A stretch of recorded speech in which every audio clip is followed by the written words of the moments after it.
Donc on était en train de dresser l'état des lieux. On parlait de la crise contemporaine de la pensée musulmane. On a dit que cette pensée musulmane a traversé une période des siècles de stagnation, de sclérose. Et donc il est tout à fait normal que reprendre le fil de la pensée musulmane après des siècles de stagnation n'est pas chose évidente, mais cela vient encore plus s'accentuer avec l'état actuel du monde dans lequel on se trouve, avec les défis que pose la modernité face à la pensée musulmane. Et on a dit que, effectivement, ça a exacerbé un certain nombre de crises, de failles qui étaient déjà présentes dans le corps de la pensée musulmane, qui se sont en vérité, dévoilées, manifestées au plein jour face à ceux qui voulaient justement appréhender la réalité contemporaine à partir de l'idéal islamique. On a fait la description de ce qu'on a qualifié de révificateurs. On a parlé de raccommodage. Au final, cette entreprise souvent était là, non pas pour régler vraiment les problèmes, mais pour trouver des solutions pour garder un minimum de dignité dans ce monde dont on a perdu le contrôle. Et on a dit qu'effectivement, cette approche, elle posait problème, donc elle a été critiquée par un grand nombre des réformistes qui ont dit que le problème est profondément épistémologique, le problème est philosophique. Il faut aller au-delà de ce que nous permet le dispositif méthodologique hérité, parce qu'il n'a pas été développé pour faire face à une telle réalité.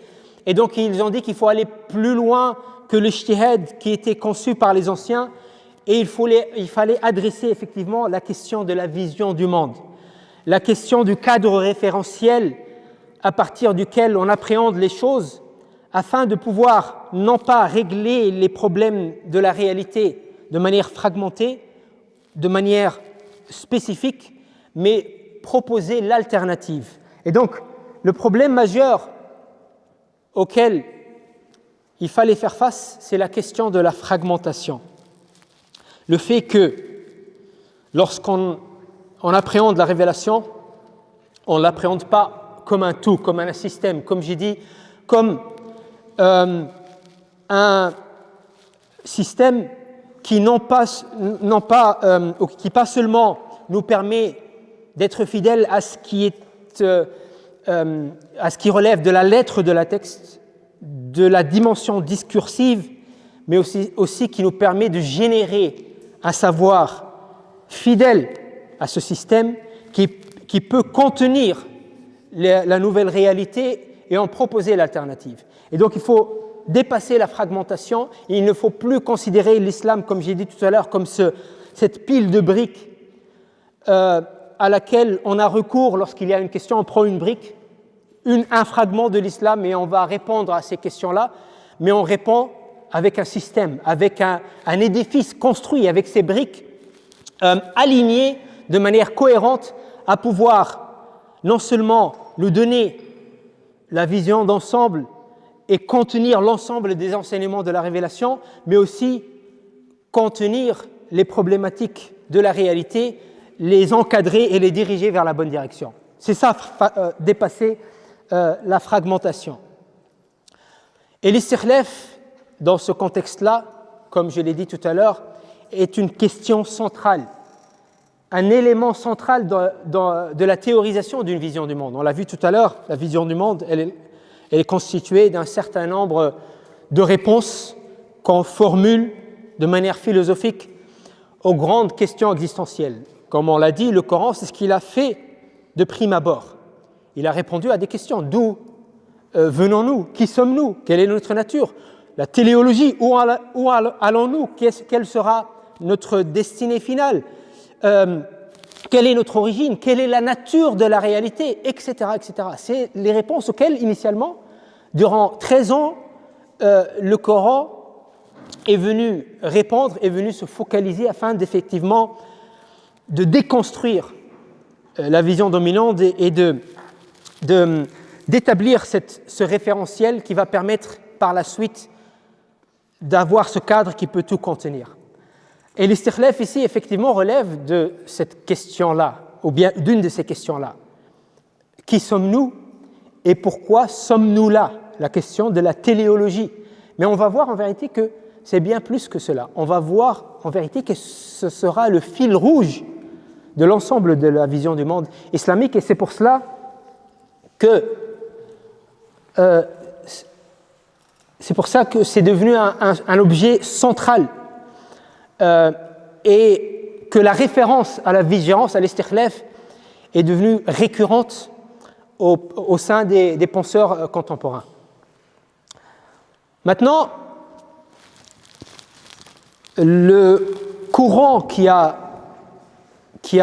critiqué de manière virulente cette approche qu'on a appelée patchwork, cette approche de raccommodage, c'est le courant qui est représenté par l'Institut international de la pensée musulmane. Donc, ils ont fait effectivement ce constat que ça ne va pas marcher comme ça. On ne peut pas se contenter pour aller de l'avant, pour être fidèle à l'ensemble des enseignements de l'islam, de la volonté divine. On ne peut pas juste se contenter de prendre de ce qu'on a hérité, même si c'est utile. Mais il y a des défis qui se posent aujourd'hui à nous, qui ne se sont pas posés auparavant, et auxquels il faut qu'on réponde avec une approche nouvelle, une théorie nouvelle, une méthodologie nouvelle, bien sûr qui part de la tradition, on ne fait pas fi de la tradition, mais qui nous permet de combler les lacunes qui ne sont pas comblées par le dispositif classique parce qu'il n'est pas adapté à la question de la modernité, comme on l'a dit. Et donc le projet qui a été lancé par le IIIT, l'Institut international de la pensée islamique, c'est le projet de l'islamisation des savoirs. Et donc le constat, c'est celui qu'on a dressé auparavant, notamment, on est dans un monde auquel on est complètement soumis. La réalité du monde musulman est une réalité qui sort du trou du lézard, parce que ce qu'on produit, ce qu'on édifie en termes de réalité, ce qu'on crée en termes de produit de la réalité, n'est qu'un résultat d'une vision du monde abstraite du divin, abstraite de la métaphysique, abstraite du monde invisible. Dieu n'a plus, ou bien Dieu ne dit plus rien dans la guidance de notre vie, de notre société, de notre famille, de notre économie, de la production de nos savoirs, etc. Et ça, c'est quoi la solution à cela? C'est que on unifie de nouveau notre système éducationnel. Le problème, il y a eu cette scission, cette dichotomie.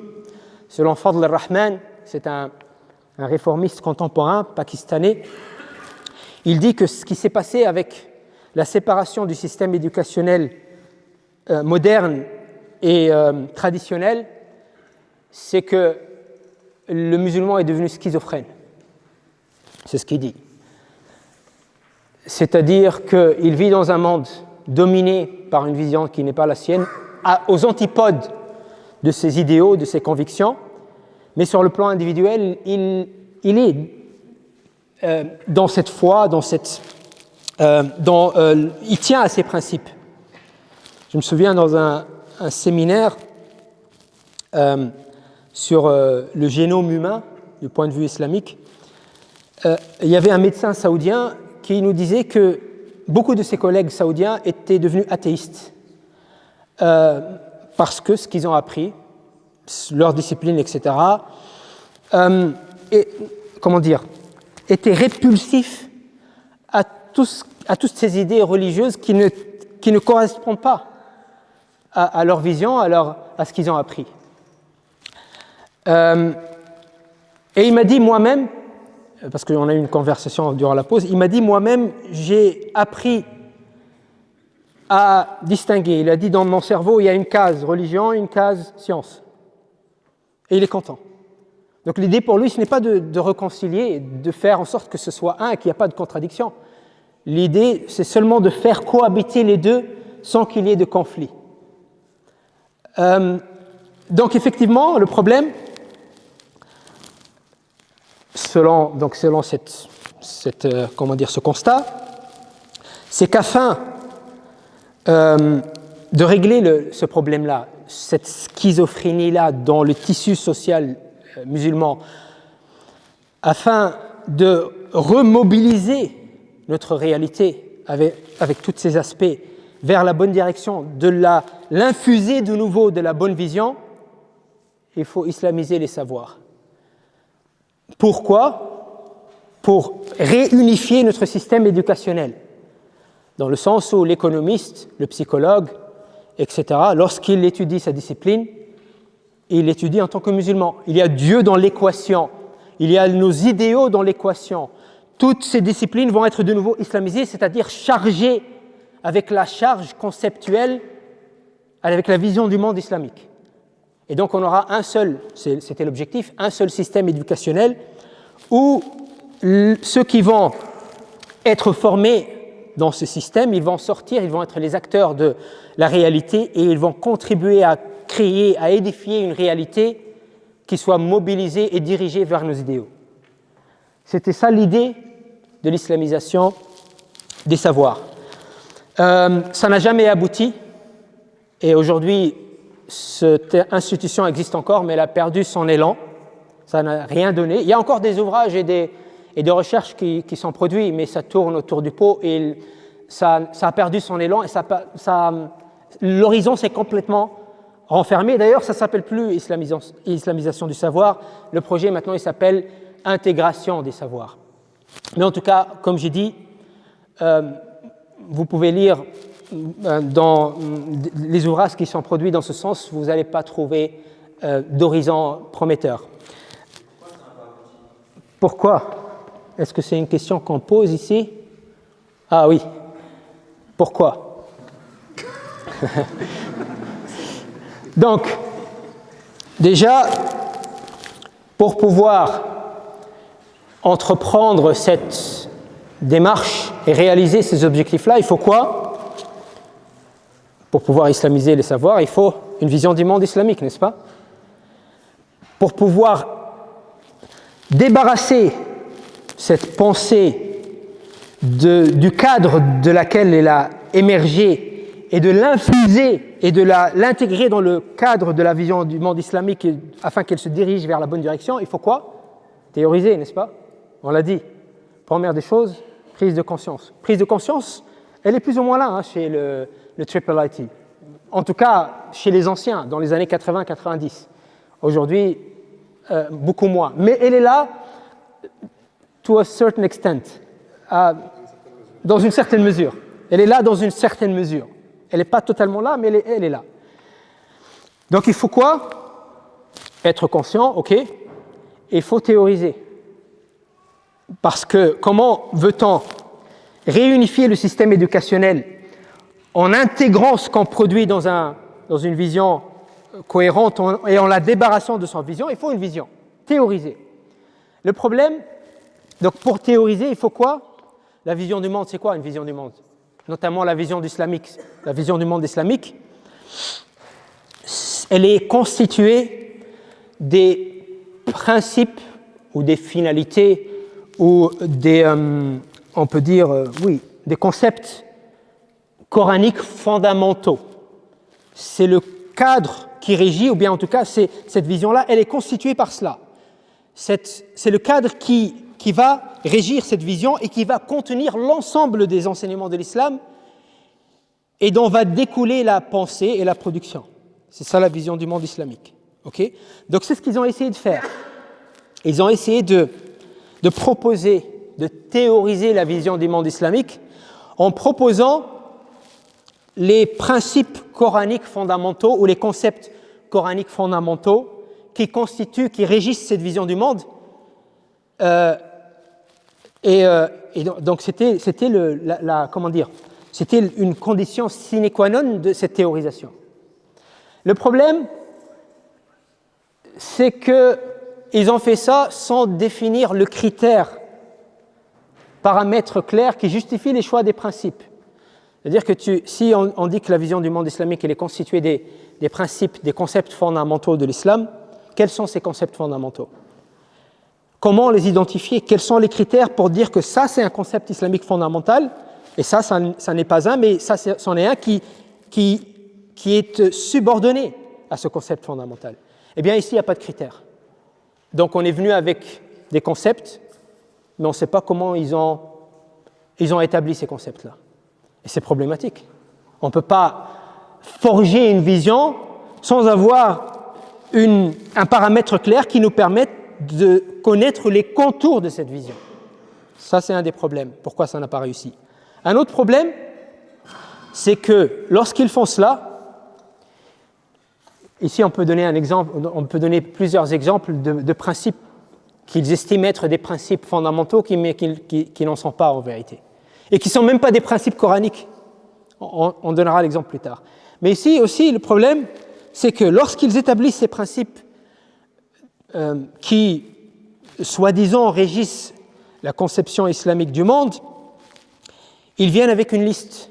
Voilà la liste des principes islamiques fondamentaux qui gouvernent, qui régissent la vision islamique du monde. 1, 2, 3, 4, 5, etc. Certains disent que c'est 3, d'autres disent que c'est 30, d'autres disent que c'est 15. Plusieurs ouvrages donc essayent d'établir cela. Mais le problème, c'est que les principes islamiques sont présentés comme une série d'éléments juxtaposés sans articulation ni hiérarchie claire. C'est-à-dire que on ne sait pas comment ces principes s'interbriquent entre eux. On ne sait pas comment ils communiquent entre eux. On ne sait pas comment les structurer. Il n'y a pas de méthodologie claire qui va nous permettre de les structurer. Aussi, absence de logique unificatrice. C'est-à-dire que pour développer une vision du monde, il ne suffit pas de venir avec une liste. Une liste n'est pas une vision du monde. Il faut me montrer comment ces principes communiquent entre eux de manière cohérente en formant un tout, en formant un édifice contenant l'ensemble des enseignements de l'islam. Ça, c'est quelque chose qui est totalement absent. C'est juste une liste, 1, 2, 3, 4, et on ne dit pas comment cette liste constitue une vision. On ne dit pas comment ces principes communiquent entre eux de manière cohérente, dans une cohésion structurelle englobant ayant le potentiel d'englober la pensée musulmane et les enseignements de l'islam. On ne trouve pas cela. Donc une liste n'est pas une vision du monde. Aussi, manque de direction méthodologique. L'absence de structure fait en sorte qu'il n'y a pas vraiment d'orientation pratique, théologique ou éthique. Aussi, comme conséquence, sans cette cohésion, eh bien, ça reste une liste qui ne s'articule pas dans la réalité, qui ne peut pas articuler dans l'organisation de la pensée, dans l'encadrement de la réalité. On ne peut pas encadrer la réalité avec cela. On ne peut pas imaginer une économie avec une liste. On ne peut pas générer un nouveau savoir avec une liste. Comme j'ai dit, l'islam, le Coran, donne des informations par sa lettre et par son esprit, par sa philosophie. Il y a un moyen de générer du savoir par le rationnel coranique. Mais ici, une liste ne nous permet pas cela. Donc, ici, on a quelques raisons qui ont fait que ce projet n'a pas abouti. C'est que déjà, premier problème, première condition, on a dit pour que ça, première démarche, après la prise de conscience, c'est quoi? Théorisation. Mais ici, il n'y a pas de vraie théorisation. Il y a beaucoup d'écrits, mais ce n'est pas vraiment c'est pas une théorisation de la vision islamique du monde. Et donc, comment peut-on islamiser les savoirs ou unifier le système éducatif en intégrant les savoirs dans une vision du monde alors qu'on n'a pas la vision du monde.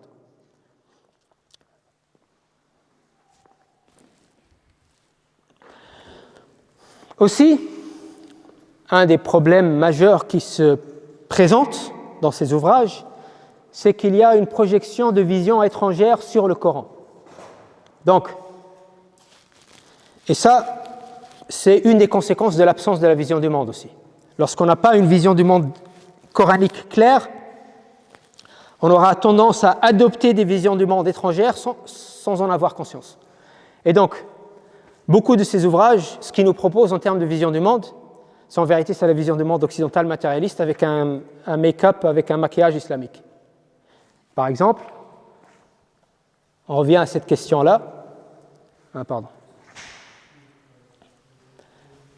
Cette question de critères. Quels sont les concepts islamiques gouvernants qui gouvernent l'ensemble des prescriptions, des enseignements de l'islam et la pensée et l'action humaine?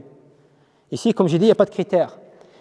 Et beaucoup, voire la plupart d'entre eux, peut-être tous, ont adopté des principes qu'ils ont projetés sur le Coran et qui sont, non seulement ce n'est pas des principes coraniques gouvernants, mais ce n'est pas des principes coraniques tout court.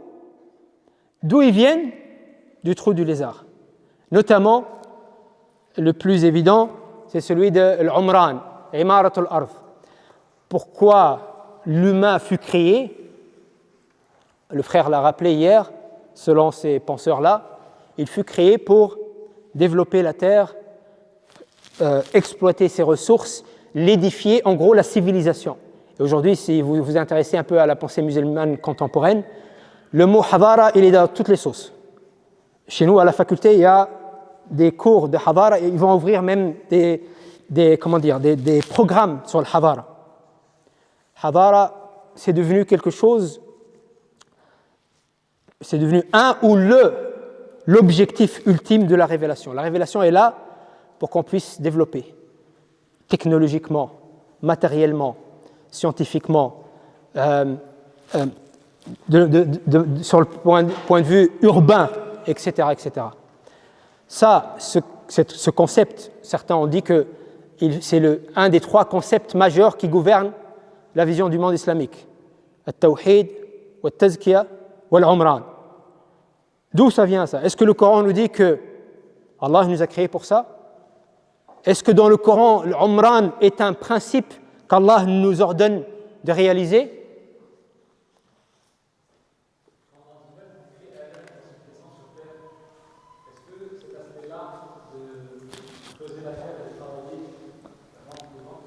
Est-ce que c'est dans le Coran ça? Dans quel verset? Hein? J'ai pas compris. Les tabtaru. Le verset, tu as la référence du verset? Hein? Hein?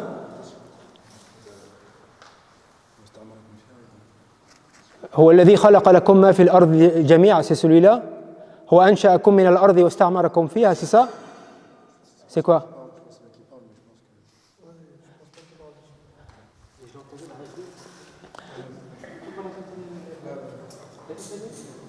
لتبتغوا من فضله, c'est ça?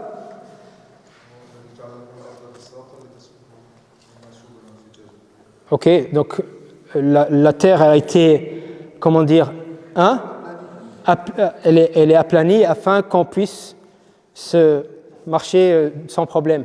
Donc c'est l'objectif de notre création, c'est marcher sans problème. Non, il y a une référence à ça.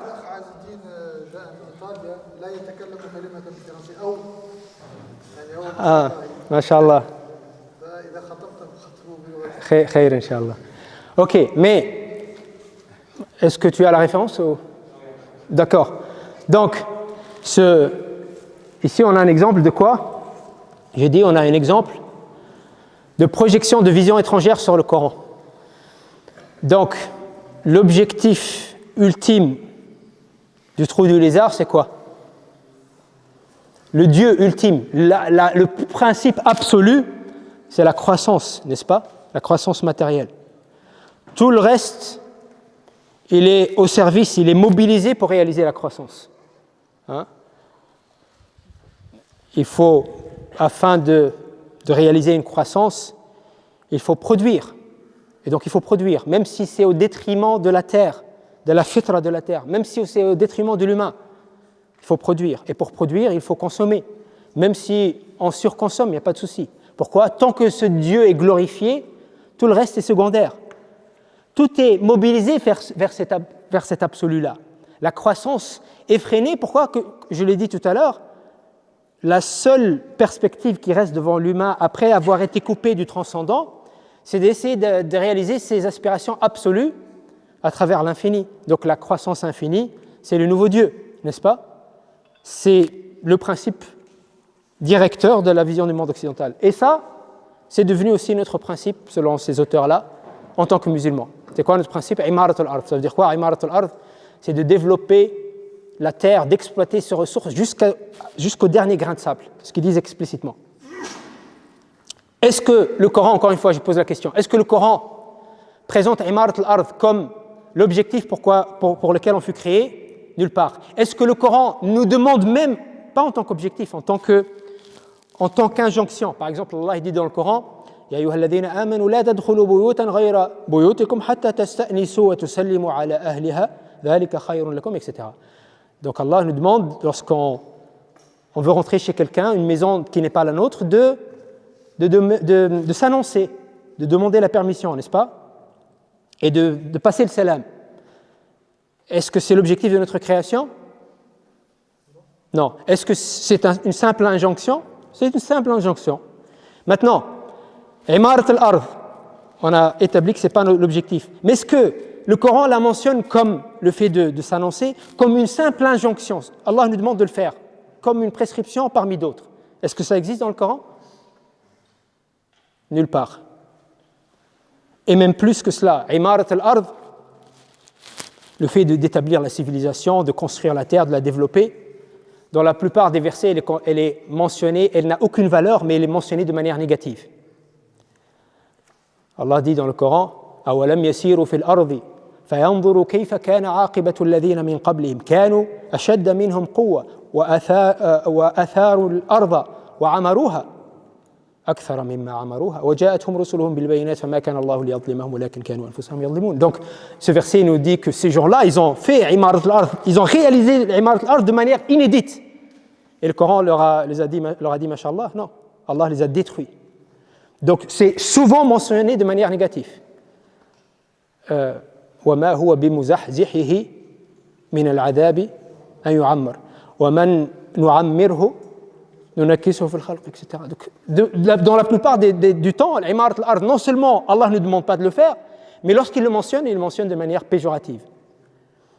Donc, comment quelque chose, une idée qui n'est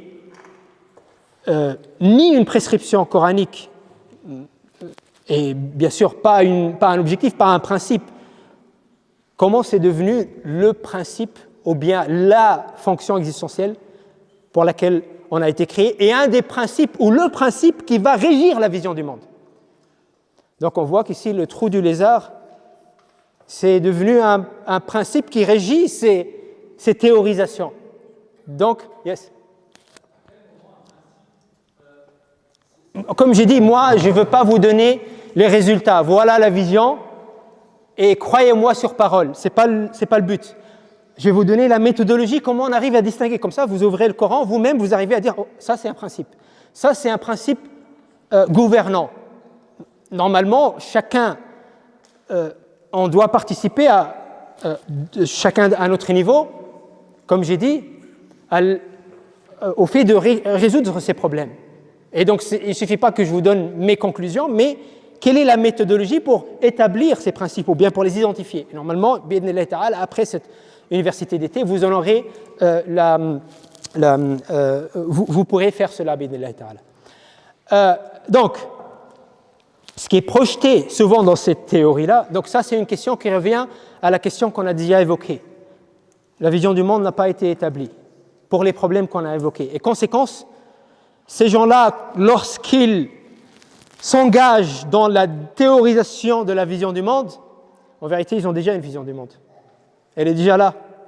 Et lorsqu'ils appréhendent le Coran, ce n'est pas pour en dégager la vision du monde, c'est pour, non pas pour l'utiliser comme texte, mais comme prétexte pour justifier une vision du monde qu'ils ont déjà. Et c'est celle du trou du lézard, parce qu'on est dans le trou du lézard, et donc on va le projeter sur nos textes. Et ici, ça revient à ce que je disais tout à l'heure. C'est pour ça que j'ai dit, ils ont une certaine conscience, mais pas totalement. C'est-à-dire qu'on est conscient dans le trou du lézard, mais pas totalement. Et donc, on projette le trou du lézard sur nos textes en les présentant comme islamiques. En tout cas, les visions. Ok. Aussi, bien sûr, les visions du monde prémoderne. Ça, c'est très présent aussi.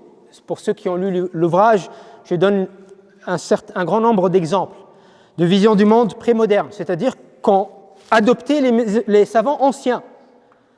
Et ça, c'est projeté sur les textes et c'est pris en tant que postulat pour développer une vision du monde islamique, alors qu'en vérité, ces idées ne sont pas islamiques. Ces idées sont ash'arites ou maturidites ou mu'tazilites ou influencées par la philosophie hellénique, etc. Et il y a un grand nombre d'idées comme ça, comme la dichotomie raison-révélation, comme la contradiction esprit-corps. Il y a une contradiction, il faut se libérer du corps afin de s'épanouir spirituellement, etc.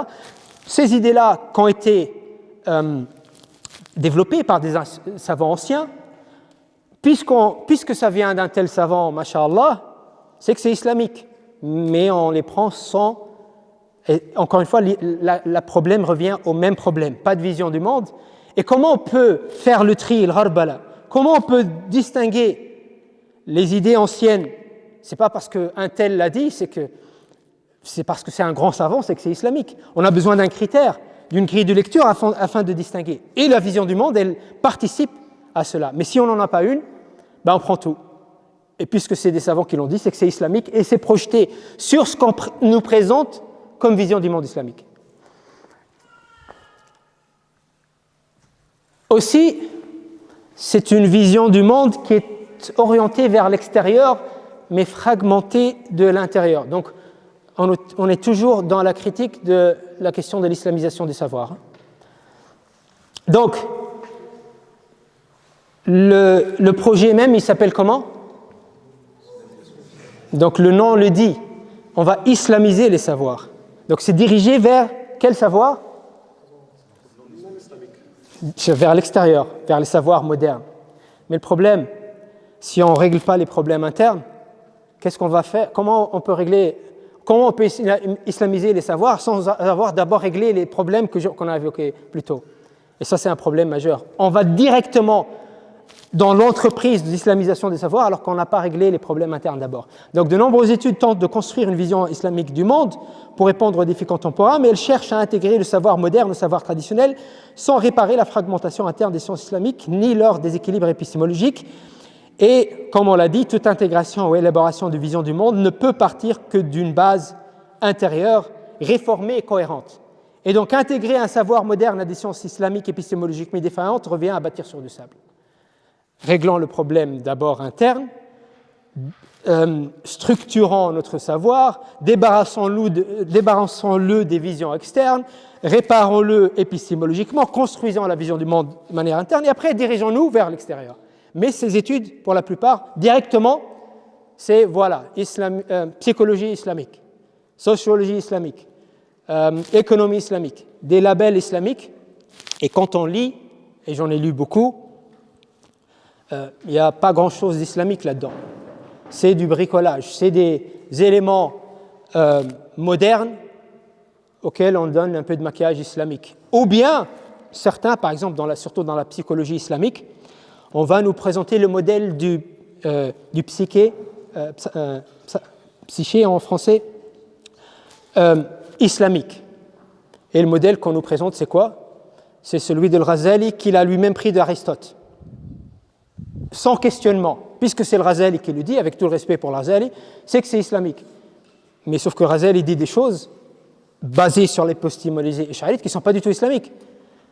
Par exemple, que l'humain, son nafs, est intrinsèquement mauvaise, tend vers le mal, une idée complètement non islamique.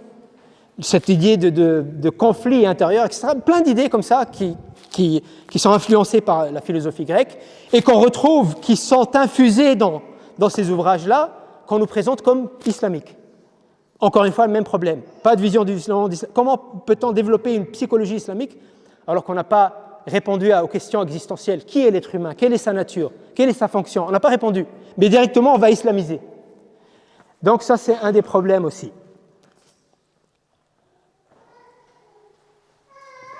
Et ici s'arrête, Masha'Allah, je crois que j'ai respecté le temps. Ici s'arrête donc ma deuxième intervention. Donc, la conclusion serait que, initialement, on est parti dans la bonne direction, n'est-ce pas? Plus ou moins. Mais pour les raisons évoquées, cela n'a pas abouti. Et, comme je l'ai dit tout à l'heure, ça c'est un horizon qui s'est ouvert dans les années 80-90 et aujourd'hui il est fermé. Aujourd'hui, on est dans une impasse. Aujourd'hui, c'est un mouvement qui existe encore mais qui a perdu son élan, mais aujourd'hui, il n'y a pas de mouvement pour sortir de cette impasse. J'ai juste une question par rapport à justement cette vision très moderne de savoir des personnes qui ont dédié leur vie à la science. Comment nous, à notre échelle, et en fait, quel bagage est nécessaire pour pouvoir se dire, enfin, étudier ces textes et pouvoir se dire ça c'est islamique, ça c'est pas islamique. C'est vrai que nous, là, Inch'Allah, on va avoir des clés là aussi de l'université, mais en tout cas pour cette notion-là, quel bagage à avoir, quelles sont les limites de tout remettre en question, si on a ou pas. On a le Coran et le Sunna. Ok? Je sais que c'est un peu simpliste de dire ça, parce que eux aussi, ces gens-là, disent qu'ils s'appuient sur le Coran et le Sunna. Or, le Coran et le Sunna, comme j'ai dit, on a la lettre et on a l'esprit, on a le système rationnel, on a la vision du monde. Une bonne partie de cette vision du monde, on la trouve déjà dans la tradition. Okay? On va parler de certaines de ces clés dans ce qui va venir, Inch'Allah. Qu'on trouve ces clés-là, on les trouve chez les anciens. Vous savez, quand vous ouvrez un livre, encore une fois, j'aime pas les combats de coq, je ne suis pas là pour défendre une paroisse. Notre référence, c'est le haqq. Et personne, aucune de ces doctrines n'est au-dessus du haqq. Et le haqq, il est dans le Coran et le Sunna. Mais, lorsqu'on ouvre les livres de Kalam, ces auteurs-là nous disent eux-mêmes que le Coran et le Sunna, ce n'est pas leur référence. Souvent. Ghazali nous dit que la référence ultime pour que ton savoir soit juste, c'est le mantiq, la logique aristotélicienne. Il introduit son Mustasfa par 100 pages de logique aristotélicienne. Il dit que celui qui ne connaît pas ça et qui ne s'y tient pas, on ne peut pas faire confiance à son savoir. Donc ils ont mis ça comme cadre. Et beaucoup d'entre eux disent qu'au final, le Coran, c'est un texte discursif qui ne nous permet pas d'arriver au Burhan. Donc, lorsqu'on ouvre un livre comme ça, un livre de Kalam, où on trouve très peu de références au Coran, ou peut-être aucune référence au Coran, et c'est que des références à des syllogismes et à des idées helléniques, aristotéliciennes, néoplatoniques, etc. Et on ouvre un ouvrage de quelqu'un qui essaye de démontrer sa démarche avec le Coran et le Sunna, ou presque il va faire référence à tout le Coran pour définir son idée. Je veux dire, voilà, le critère, il est là. Maintenant, bien sûr, ce n'est pas aussi simple que ça. On va essayer de développer ça davantage dans ce qui va suivre, Inch'Allah. Mais déjà, avoir ça à l'esprit. Avoir à l'esprit que ce savant-là, avec tout le respect qu'on lui doit, son référentiel est hybride. Il le dit lui-même. Ça veut dire quoi? Ça veut dire qu'on disqualifie ce savant? Non. On lui manque de respect? Non. Mais ça veut dire qu'on fait attention. Bien, pour tout le monde, bien sûr, mais d'autant plus pour ces savants-là qui ont développé des idées à partir de référentiels étrangers. Mais ça, on va en parler, bi'idhnillahi ta'ala. J'ai une question. Est-ce que la période de la Nahda était une tentative de réforme de la crise de la pensée musulmane c'est le cas et que... La période de la Nahda, si c'est une démarche dans le sens de la réforme de la pensée musulmane, c'est plutôt Nahda, ça veut dire réveil. Et c'est pour ça que lorsque j'ai parlé de ces savants-là, spoil.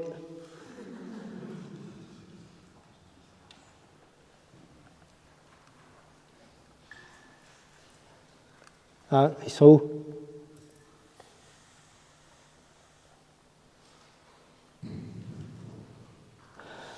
C'est pour ça qu'on a parlé de révivificateur. Nahda, c'est le réveil. Donc ces savants-là, l'entreprise n'était pas une réforme épistémologique de la pensée musulmane pour faire face à la réalité, c'était surtout une réforme spirituelle, ou bien un éveil spirituel.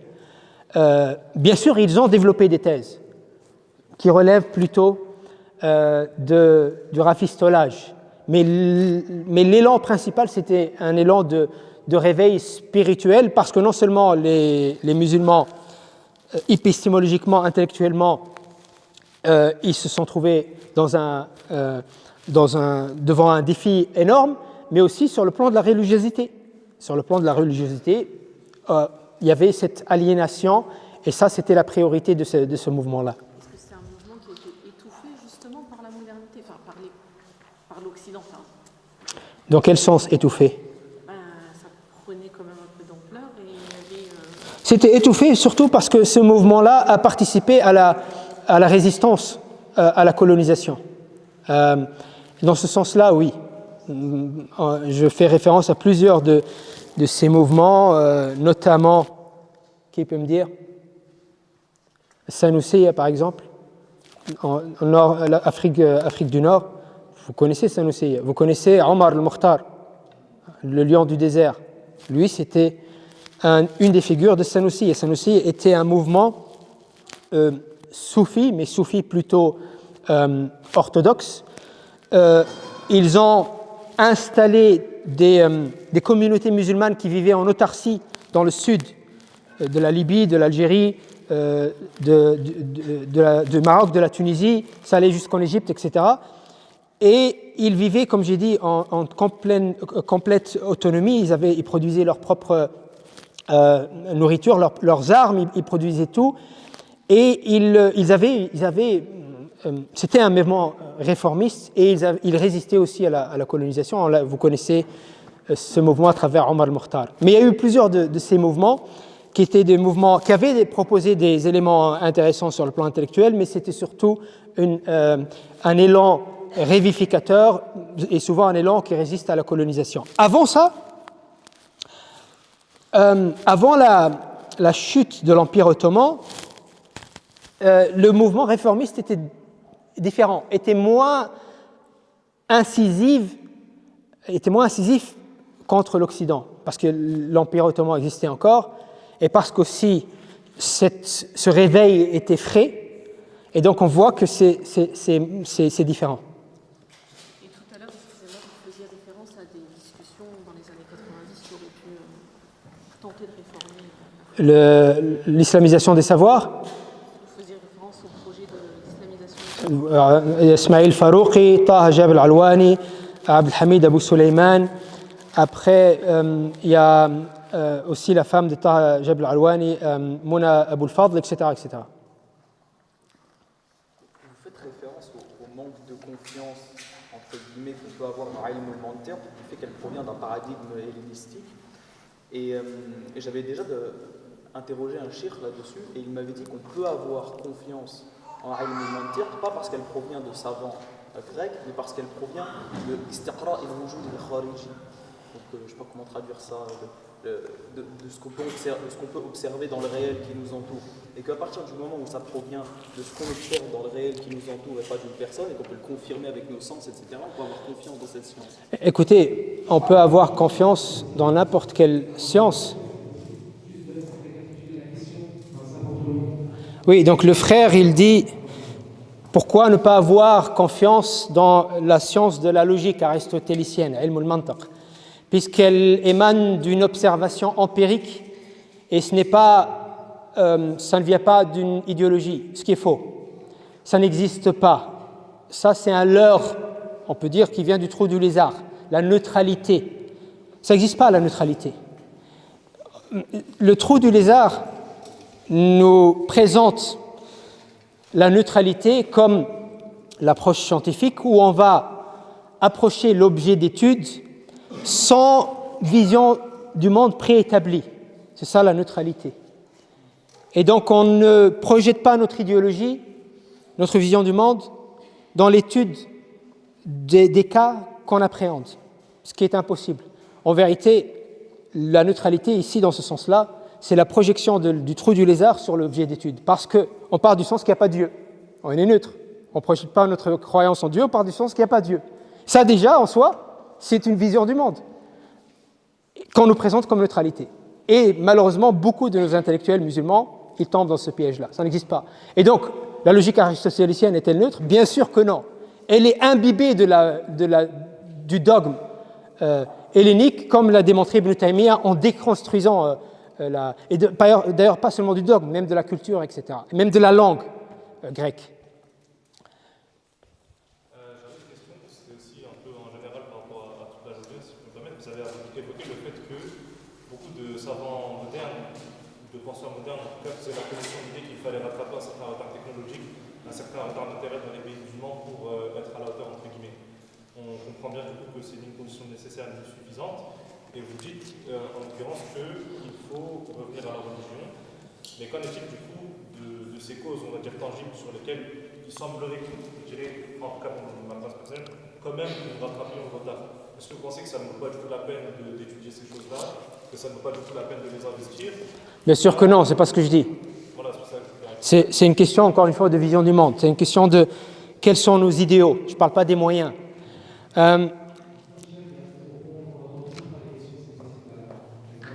Donc, ce que je comprends de la question, c'est, j'ai dit tout à l'heure que rattraper le retard dans le sens technologique, matériel, économique, etc., ce n'est pas la solution de sortie de crise.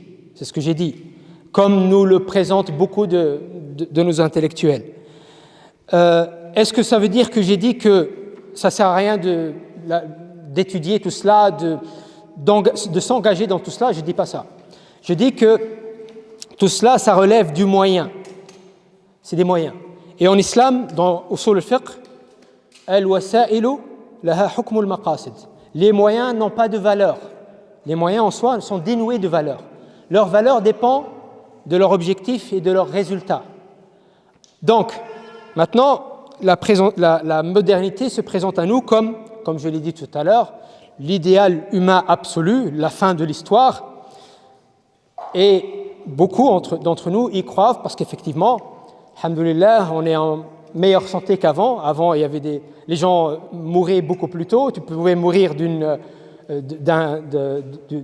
maladie anodine. Le progrès de la médecine, le confort, n'est-ce pas? Le confort en termes des moyens de communication, des moyens de se déplacer, etc., etc. Donc ça, c'est quelque chose d'inédit dans l'histoire humaine, donc c'est bien. Donc la modernité, c'est bien, c'est mieux qu'avant, n'est-ce pas? Ça, c'est une posture idéologique à laquelle beaucoup d'entre nous croient, à cause d'une mauvaise vision du monde. Parce que, effectivement, en islam, se soigner, prendre soin de son corps, etc., est important et c'est classé parmi les finalités de l'islam par les savants, mais c'est un moyen. Et ce moyen, sa valeur n'a pas de valeur intrinsèque, sa valeur dépend de sa conséquence. Si j'utilise ma santé et je la dirige vers la mauvaise, souvenez-vous, j'ai dit la vision du monde, c'est la direction, la hikmah, vers la mauvaise direction, dans ce cas-là, ça n'a aucune valeur. Ma santé n'a aucune valeur. Et donc la question qui se pose, c'est quoi la direction? Pourquoi s'occuper, pourquoi être en bonne santé?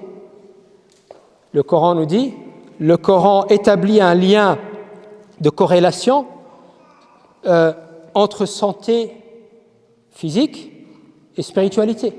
Ya ayyuha alladhina amanu, ya ayyuha ar-rusulu kulu min at-tayyibati wa'malu salihan. Mangez des choses saines et faites des bonnes œuvres. Manger sainement est un moyen, si on est sain, c'est un moyen vers l'éthique, n'est-ce pas? Et d'ailleurs, certaines recherches ont établi une corrélation entre nutrition et comportement. Dans une prison aux Pays-Bas, ils ont divisé les prisonniers en deux groupes. Un groupe qui a gardé son régime alimentaire, un autre groupe qui a eu un régime alimentaire amélioré, plus sain, et ils ont constaté des changements dans l'éthique, dans le comportement, etc. Donc il y a une corrélation même scientifique. Et le Coran, dans plusieurs autres versets, vous avez d'autres versets qui mettent ce lien. Kulu min tayyibati ma razaqnakum washkuru lillah. Le shukr, on va en parler en détail plus tard. C'est une réalité spirituelle.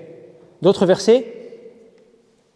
Wala tattabi'u khutuwat ash-shaytan, mangez des bonnes choses, mangez et ne suivez pas les pas du shaytan. Wala tatghaw fihi, etc. Corrélation claire. Mais si, ça c'est l'objectif de cette santé, n'est-ce pas? Mais si cet objectif n'est pas atteint et par ma santé, c'est un moyen pour moi de me dénaturer, de me pervertir, de m'engager dans une dans une entertainment, comment on dit ça, dans un divertissement qui me perd, dans ce cas-là, il n'y a aucune valeur. Donc, le problème, c'est quoi? C'est que, encore une fois, la question de la vision du monde. C'est qui a posé la question?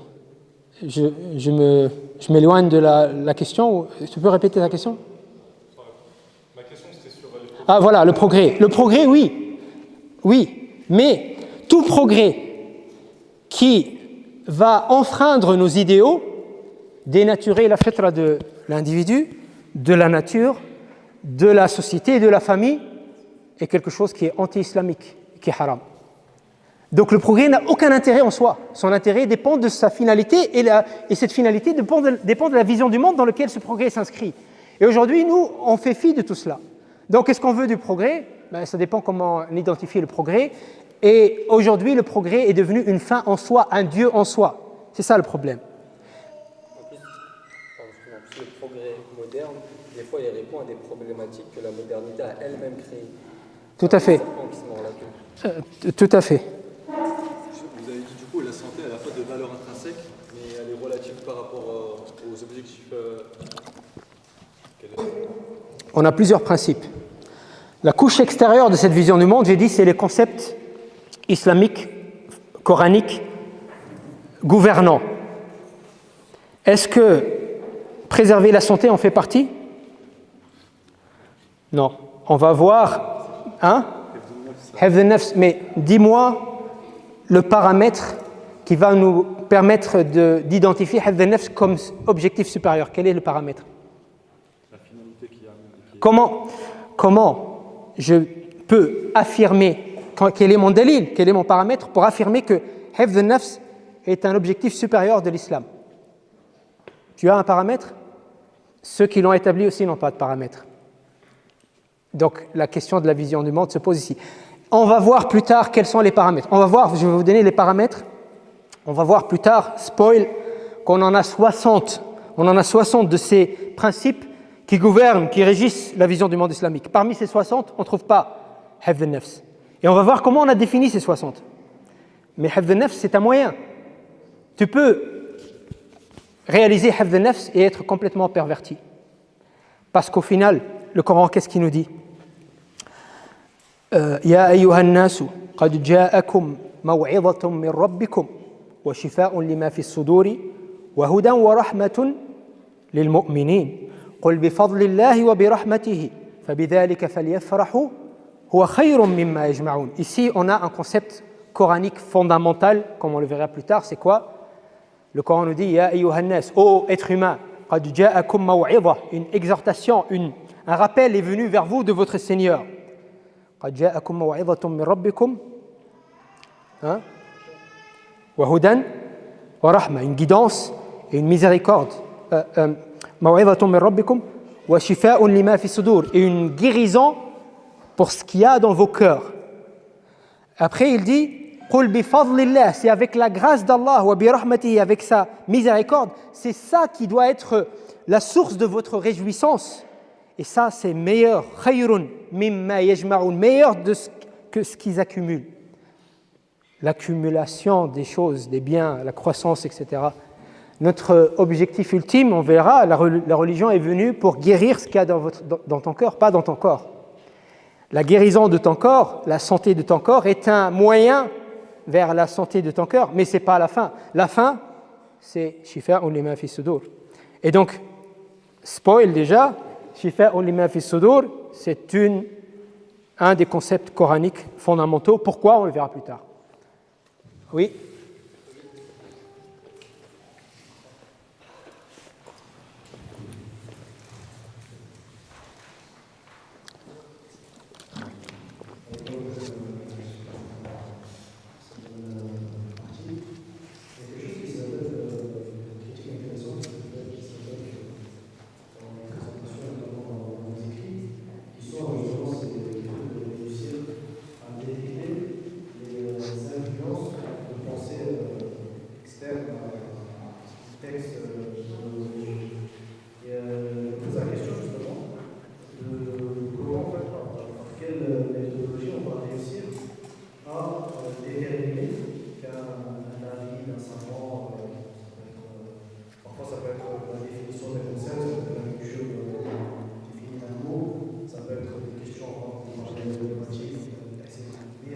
La question de la méthodologie va venir, Inch'Allah.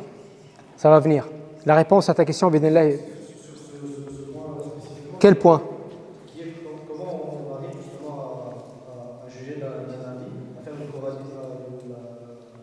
lien en fait, entre le fait que cet avis provient justement d'une vision, par exemple, élénique ou autre. On va donner des exemples dans ce qui va suivre. Ça va venir. Donc tu peux, si je ne réponds pas à ta question dans ce qui va venir ici, non, pardon. Normalement, ça va venir. Si ta question reste en suspens, tu peux me la reposer, mais on va détailler la question, Inch'Allah.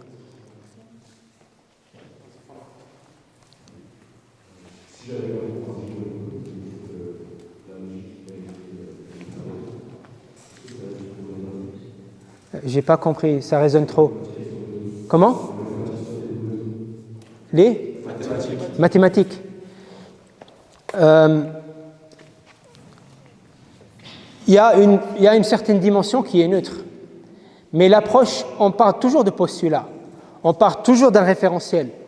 Que ce soit dans la raison, pourquoi on étudie ces mathématiques, de leur finalité, etc.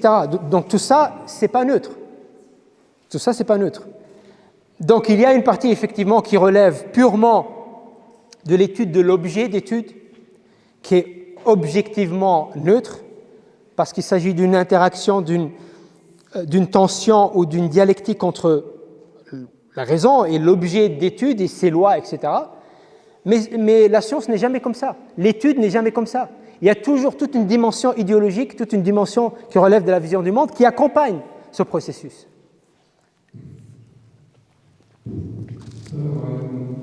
Salam. No worries. The question is around, I understand that the idea that we need to build an Islamic worldview in order to then theorize what is the Islamic model of governance, for example, today in or economics, right? But also parallel, it's like, as someone you want to work in Dawah, for example, you want to build an Islamic worldview in yourself and your community. So you don't want to wait for that theory to be ready. You want to be doing that now. You want to be engaging with your community and building that Islamic worldview. How do you view that problem as well at the same time? So on the individual level, we are all tasked by the Quran to ponder upon the Quran. كتاب أنزلناه إليك مبارك ليدبروا آياته. What does it mean to ponder? تدبر comes from the root da, ba, ra. What other words do we find in the Quran from that root? Do we have other words in the Quran with the root dabara? For instance, in Surah Yusuf, إن كان قميصه قد min dubur, meaning what? Back, behind. So, tadabbur is to ponder upon what is beyond, beyond something. So, here we have the apparent discursive letter of the Quran. We have to look beyond it, because beyond it, there is a sea of information that has no ground and that is there for everybody to grasp. Okay? And everybody has the responsibility to do that. Now, of course, not everybody is eligible for claiming that he developed a theory or, exposing his theory and so on, but you have the responsibility to try to look what is beyond the letter in order to get out of it what you can get. Because as I said, it's a sea without ground. And that's the responsibility of everybody, to try to make sense of what you are reading and to try to place it in an overall view. Of course, keeping in mind that what your conclusion that you came to, you have to expose them to somebody of knowledge. But you have also that responsibility to ponder upon the Quran. Everybody has that responsibility.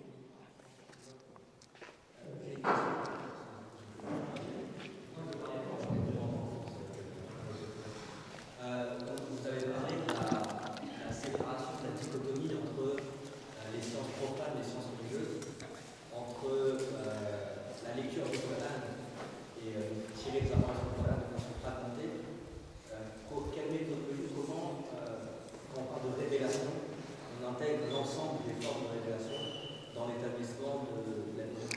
C'est une réponse à laquelle on va essayer de répondre, Inch'Allah. C'est une question qui vient il me semble, sous ce chapitre. Aujourd'hui, on a l'impression que quand même le monde évolue vers un niveau, c'est plus le côté asiatique. On voit qu'ils apportent quand même quelque chose aujourd'hui. J'aimerais savoir s'ils ont une autre vision du monde par rapport à celle de l'Occident ou c'est un copier-coller seulement. Vous faites référence à quoi exactement? La Chine. Comme, à mon sens, comme je l'ai dit, le monde entier est dans le trou du lézard. Et comme je l'ai dit aussi, Alexandre Dugin, je vous invite à lire ses écrits, c'est un auteur russe qui est le maître à penser, comme j'ai dit, de Poutine, et qui, lui, essaye de développer une vision du monde alternative à laquelle il invite tous ceux qui veulent résister à l'Occident. C'est pour ça qu'il invite la Chine et l'Iran et beaucoup de ces pays à adhérer justement à la cause russe. Et lui, il estime aussi que le monde entier, il ne parle pas de trou du lézard, mais en gros, c'est ce qui ressort. Et comme j'ai dit, il a identifié les problèmes, il a résumé, ou bien il a donné comme titre à la crise du modèle occidental, le nominalisme. Donc, dans ce sens-là, je crois qu'effectivement, la Chine, même si sur le plan politique, il y a une certaine dissidence, mais sur le plan conceptuel, sur le plan des modèles, on est à peu près dans le même registre, grosso modo. Mais ça marche quand même. Dans quel sens ça marche? Ça dépend comment on définit le mot marche.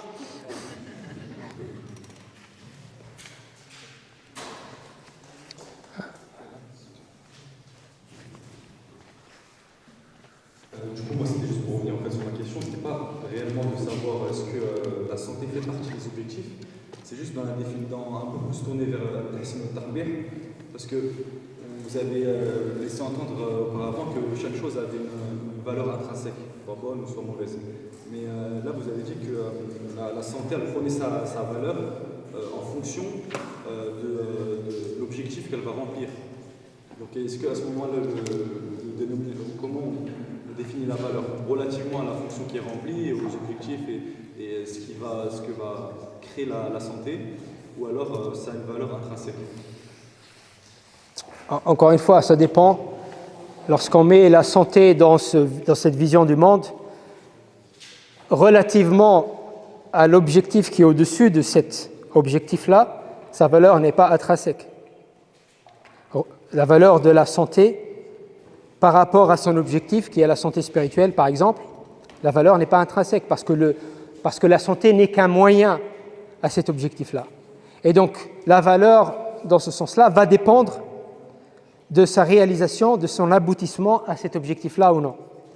Mais quand j'ai parlé du fait que toutes les choses ont une valeur intrinsèque, là on est dans un autre registre. On est dans le registre de l'ontologique. Tout ce qu'on voit autour de nous est-il, on ne parle pas de valeur, mais on parle d'essence. Ce qu'on voit autour de nous, a-t-il une essence ontologique? Puise-t-il sa réalité de quelque chose qui le transcende ou non? C'est ça la question. Donc ce n'est pas la question de la valeur dans ce sens-là. Aujourd'hui, on en est où des avancées sur Maqasid al-Sharia et pourquoi finalement cette science n'est pas enseignée avant Sharia? Maqasid al-Sharia aujourd'hui, c'est un... donc la question c'est où en est-on dans la discipline de Maqasid al-Sharia et pourquoi on n'enseigne pas Maqasid al-Sharia avant d'enseigner le fiqh?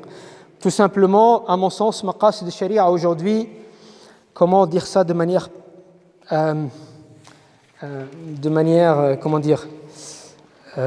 correcte, c'est une coquille vide. Maqasid al-Sharia, c'est une coquille vide, c'est une discipline qui est vide. Parce que les ouvrages qu'on trouve sur Maqasid al-Sharia nous parlent des finalités et nous parlent surtout de comment accéder à, comment prendre en compte ces finalités dans le fiqh, etc. Le problème, c'est que jusqu'au jour d'aujourd'hui, on ne sait pas c'est quoi ces finalités. On nous dit que ces finalités sont 5, mais comme je l'ai démontré tout à l'heure, sur quelle base, sur quoi ça se base ça? Pourquoi on dit que c'est 5 et pas autre chose? Pas de réponse. Ok, même disons que c'est 5 et c'est vraiment ces 5-là, rien d'autre, et que c'est ça vraiment les finalités de la charia. Et c'est quoi? C'est quoi hifz al-mal par exemple? Pas de réponse. Ça veut dire quoi hifz al-nafs? Pas de réponse. Ça veut dire que c'est des titres qui sont vides de sens. C'est-à-dire que si tu veux aujourd'hui appréhender l'économie, la finance du point de vue islamique, Maqasid al-Sharia ne te servira à rien du tout. Parce que tout ce que Maqasid al-Sharia te dit, c'est une phrase slogan. Il faut préserver le capital ou l'argent, c'est tout. Et dans ce sens, ce slogan, on peut le remplir de la vision du monde qu'on veut. Et la plupart du temps, il est rempli sémantiquement, sa charge conceptuelle, elle est remplie par la vision du monde dominante. Donc, c'est pour ça que ça ne sert à rien et c'est pour ça que c'est une coquille vide. Parce que c'est des slogans que tout le monde utilise à tort et à travers. Voilà, je dis que ça c'est halal parce que c'est Maqasid al-Sharia. Mais c'est quoi Maqasid al-Sharia? On ne sait pas. Il n'y a pas de penseurs musulmans qui soient contemporains Il y a des tentatives, mais le problème, il revient au même problème qu'on évoque depuis le début, la vision du monde. Maqasid al-Sharia, quel est le critère pour définir que ça c'est un objectif de Sharia, ça ne l'est pas? Ça doit être une vision qui englobe, qui est plus, qui est supérieure à ces finalités, n'est-ce pas? Donc ce cadre référentiel qui constitue la couche extérieure de la vision du monde islamique, ces principes-là. Mais on n'a pas ça. Donc, comment on conçoit les maqasid sharia? Puisqu'on n'a pas de vision du monde, ça reste quelque chose qu'on peut modeler à sa guise. Et d'ailleurs, c'est ce qui se passe souvent. Au nom de maqasid sharia, on va contredire des textes, on va projeter des opinions à tort et à travers.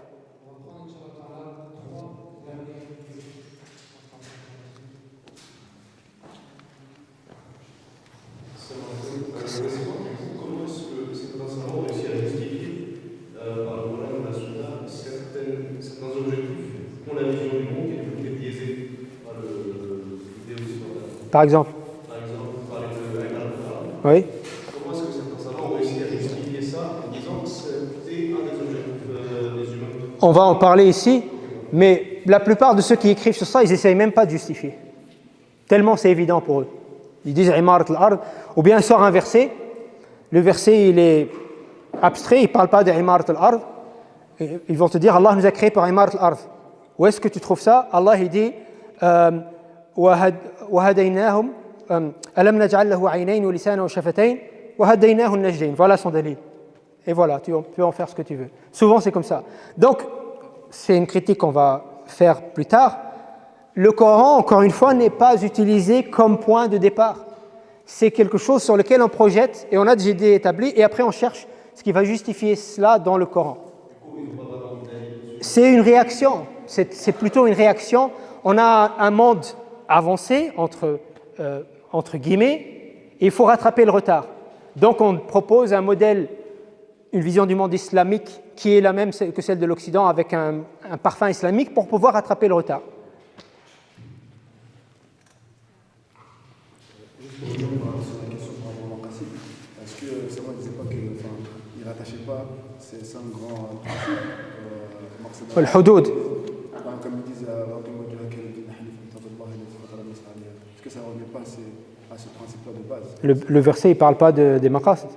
فأقم وجهك للدين حنيفا فطرة الله التي فطر الناس عليها لا تبديل لخلق الله ذلك الدين القيم ولكن أكثر الناس لا يعلمون. Il est où حفظ النفس, حفظ المال, حفظ العرض. Moi, quand j'avais compris, c'était les maqasid al-a'zam et que les maqasid, entre guillemets, ils sortaient. D'accord, mais ma question, c'est pas celle-là. La question, c'est le paramètre. Qu'est-ce qui me prouve? Quel est le paramètre qui me permet de distinguer حفظ النسل ou حفظ النفس ou حفظ المال comme objectif supérieur de la charia, contrairement à d'autres principes qui sont dans le Coran, par exemple? C'est ça la question. C'est pas en fonction même par rapport, je pense que c'est par rapport au fiqh, une induction du fiqh, c'est ce qu'on dit, mais c'est problématique aussi. Qui a fait l'induction du fiqh pour nous démontrer ça? Ça n'existe pas. Hein?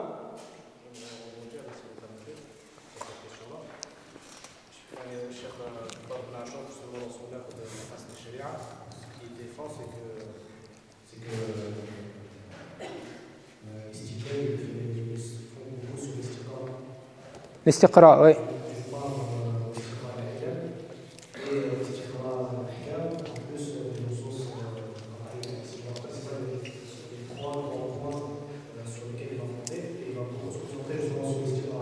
D'accord.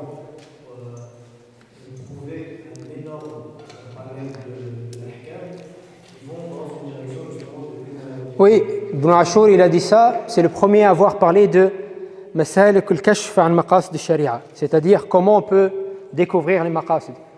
A-t-il fait l'istiqra? Non. Est-ce que quelqu'un a fait l'istiqra pour arriver à un résultat? Non. Donc c'est de la théorie qui nous dit que voilà comment découvrir les maqasid, mais cette théorie-là ne nous donne pas d'outils. Comment distinguer les maqasid al-ulya, al-daruriyat, des autres? Il n'y a pas de ça. C'est seulement pour dire qu'on a un texte. Ces outils-là nous permettent de dire que ce texte nous donne un maqsad. Ça s'arrête là. Quelqu'un a-t-il fait l'istiqra pour arriver aux 5 ou à d'autres? Ça n'existe pas.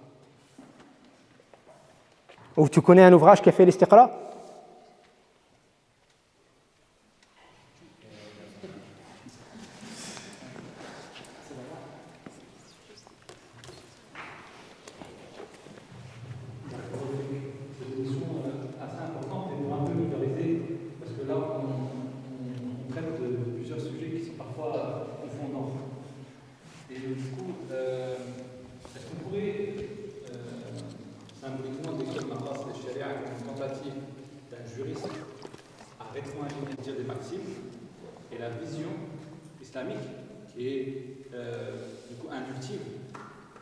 Également, partir des lois, donc le Coran, mais pas que, pour décrire en fait une vision.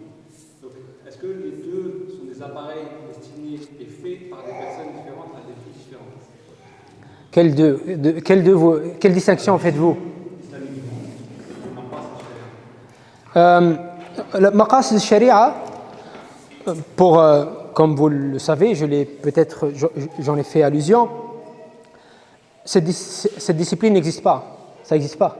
Une discipline qui s'appelle Maqasid al-Sharia. Les anciens n'ont jamais entendu parler d'une discipline qui s'appelle Maqasid al-Sharia. C'est quelque chose de moderne, de contemporain. Hein? Shatibi, il n'a pas dit voilà une nouvelle discipline. Il a juste développé le usul. Ça reste dans le cadre du usul. Et d'ailleurs, avant Shatibi, Maqasid al-Sharia était étudié à la marge d'une question marginale. C'était la question de Al-Maslaha. Al-Maslaha, considéré par la majorité des savants, Al-Maslaha veut dire quoi? L'intérêt. Souvent, fausse traduction. Intérêt général, c'est le maslaha al-amma. Mais le maslaha, c'est l'intérêt tout court. C'est-à-dire que faire tahiyya dans la prière, est-ce que c'est un intérêt général? Faire tahiyya dans la prière, c'est un intérêt général. Mais est-ce que c'est une maslaha shar'iyya? Bien sûr. Shatibi, qu'est-ce qu'il dit? Quel est le premier moyen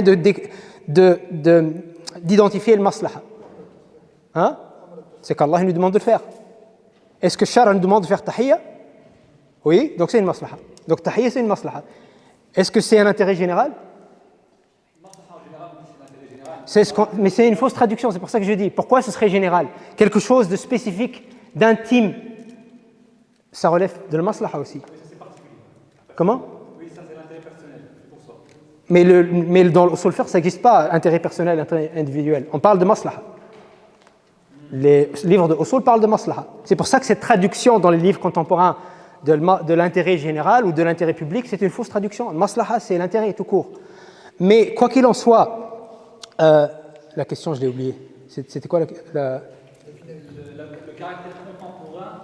Ah oui, voilà. Donc ce que je disais, c'est que les anciens, non seulement ils ne connaissaient pas quelque chose, une discipline qui s'appelle maqasid sharia, mais même, à part Shatibi, qui est une parenthèse, une exception dans l'histoire de la pensée musulmane, les autres savants l'étudiaient à la marge d'une question marginale, la question de maslaha, l'intérêt. Et la majorité des savants des usuliyoun, qui sont d'obédience ash'arite, disent que le maslaha, ce n'est pas une référence. Al-Ghazali, dans son Mustasfa, il a catégorisé parmi al-adilla al-mawhuma, les preuves imaginaires, les preuves qui n'en sont pas. Le maslaha, ce n'est pas une preuve. Et à la marge de cette question-là, où il réfute le maslaha, l'intérêt comme étant une preuve de la législation, il a parlé de maqasid, il a fait cette classification qu'on connaît. Mais c'est une question totalement marginale qui a peu ou pas d'incidence sur la pensée musulmane, sur le fiqh, sur les objectifs, etc. Donc, maslaha en tant que discipline, en tant que domaine de recherche, etc., c'est vraiment quelque chose de contemporain. Pas le maslaha, le maqasid.